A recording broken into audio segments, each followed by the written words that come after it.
नमस्कार सभी को। दोस्तों आज हम बात करेंगे यूपी के एक बीजेपी विधायक की जिन पर एसडीएम पर हमला और इलीगल माइनिंग माफिया को बचाने के आरोप लगे हैं।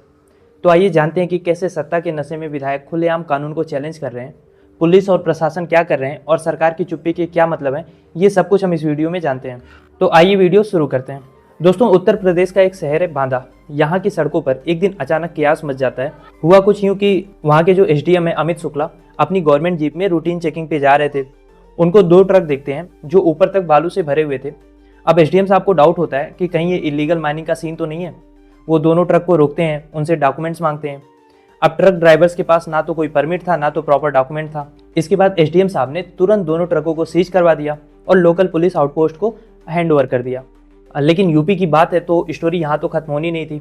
अब एसडीएम की एक्शन की जब खबर जब बाहर उड़ी तो कुछ लोकल गुंडे एक्टिवेट हो गए और ये लोग एसडीएम की गाड़ी को घेर लेते हैं, उनको रोक के उनसे बहसबाजी शुरू करते हैं। इन लोगों के पास डंडे, रॉड, हॉकी ये सब भी थे।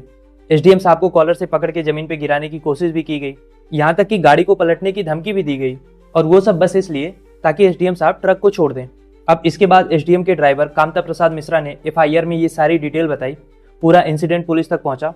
पुलिस को अब अपनी कार्रवाई करनी थी, लेकिन कार्रवाई पुलिस करे उससे पहले सीन में एंट्री होती है बांदा सदर के बीजेपी एमएलए प्रकाश द्विवेदी की। अब रिपोर्ट के मुताबिक एमएलए साहब मौके पे पहुंचते हैं और उनपे आरोप ये है कि उन्होंने एसडीएम को थप्पड़ मारा और साहब कहा कि ट्रक छोड़ दो वरना ठीक नहीं होगा। हालांकि एमएलए साहब इन सारी चीजों से डिनाई कर रहे हैं, कह रहे हैं कि मैंने सिर्फ डांटा था, थप्पड़ नहीं मारा, मुझे बदनाम किया जा रहा है।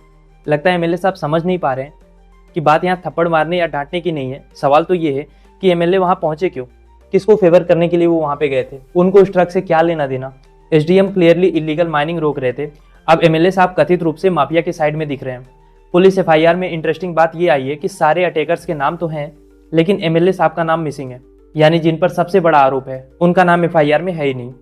अब जब बात मीडिया में गई, पब्लिक में गई, तो लोगों के बीच ये गुस्सा है कि क्या एमएलए साहब कानून से ऊपर है। और दोस्तों ये कोई अकेला इंसिडेंट नहीं है।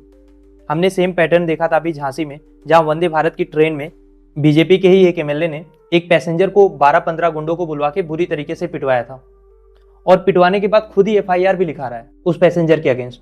खैर, जब एसडीएम तक सेफ नहीं है तो फिर हम जनता के बारे में क्या ही कहें। अब बीजेपी के विधायक ओपनली अपने पावर का मिसयूज कर रहे हैं और जो प्रशासन है वो मोस्टली आपको साइलेंट दिखेगा।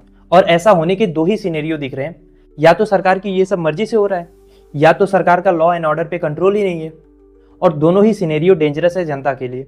अब पब्लिक का ट्रस्ट एडमिनिस्ट्रेशन पे कैसे बनेगा जब हमारे चुने हुए नुमाइंदे ही कानून तोड़ने वालों के साथ दिख रहे हैं। मतलब जब आप एसडीएम तक के साथ ऐसा कर सकते हो तो फिर छोटे मोटे ऑफिसर्स की तो कोई हैसियत ही नहीं होगी कुछ बोलने की, कहीं कुछ गलत हो रहा हो तो। सिस्टम में अकाउंटेबिलिटी कहां से दिखेगी जब एफआईआर में एमएलए का नाम ही नहीं है। क्या सरकार सिर्फ विपक्षी नेताओं पे एक्शन लेना जानती है या सच में नियम और कानून को लागू करना चाहती है? क्योंकि इस साइलेंस और जो सेलेक्टिव एक्शन है इसके पीछे का रीजन जनता समझ नहीं पा रही है। क्योंकि अगर यही पैटर्न चलता रहा तो आम जनता आखिर किस पे भरोसा करेगी? क्या यूपी का law and order machinery political power के आगे इतनी कमजोर हो चुकी है?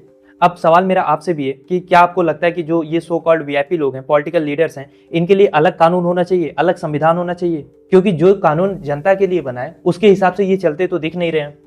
क्या सोचते हैं आप इस बारे में? लिखिए अपनी राय कमेंट बॉक्स में।